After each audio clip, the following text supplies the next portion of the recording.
In the quiet of the night, your smile shines bright. Every whisper of your voice feels so right.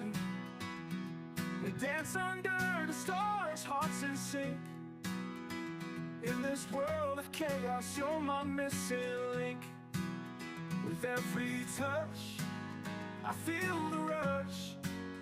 Your love's a melody I can't hush. You're my flame, you're my light. Together we'll fight through the darkest night. With you by my side, I'm never alone. In the song of our love, we made a home.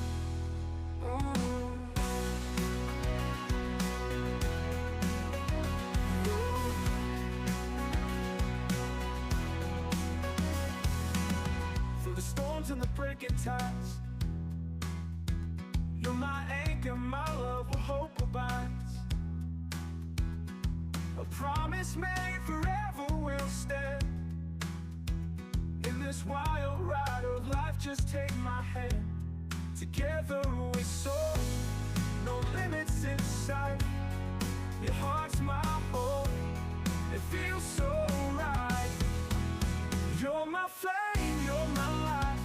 Together we'll fight through the darkest night. With you by my side, I'm never alone. In the song of our love, we made a home.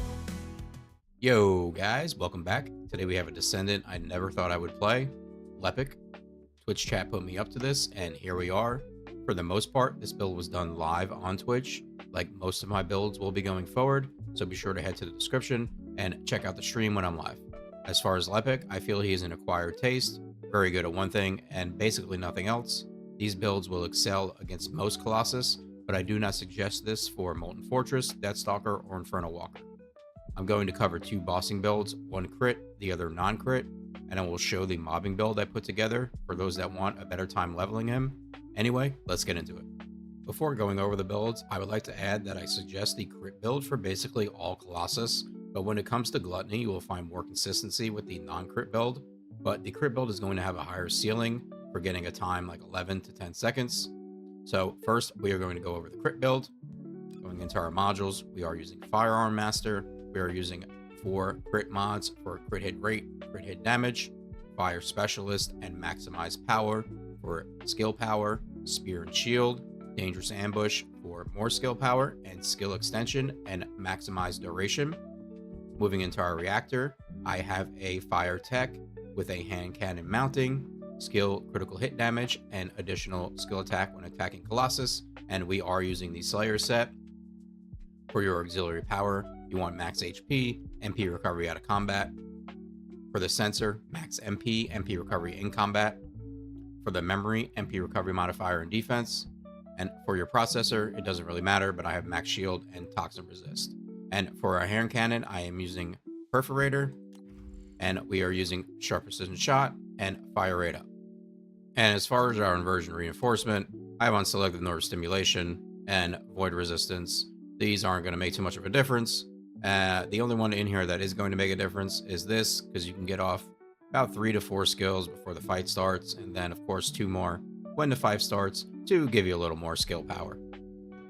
And now moving into our non-crit build, we are running Tech Amplification, Fire Amplification, Fire Specialist, Maximize Power, then we have Fire Syncytium, Spear and Shield, Dangerous Ambush, and our 2 duration mods. And the last mod is pretty much a free slot here, so I have just slotted in Strong Mentality. You can also put some HP there if you want. I would probably go with that, but I just do not want to put any more Catalyst in this man Lepic. As far as our reactor, this is different. It is a Fire Tech hand counted mounting, but now we are going with Tech skill power boost ratio and additional skill attack when attacking Colossus. And as far as our Slayer set, it will be the same. I will go over it again though. The auxiliary power, max HP, MP recovery out of combat. For your sensor, max MP, MP recovery in combat. For your memory, MP recovery modifier and defense. And for your processor, once again, it doesn't really matter, but I have max shield and toxin resist.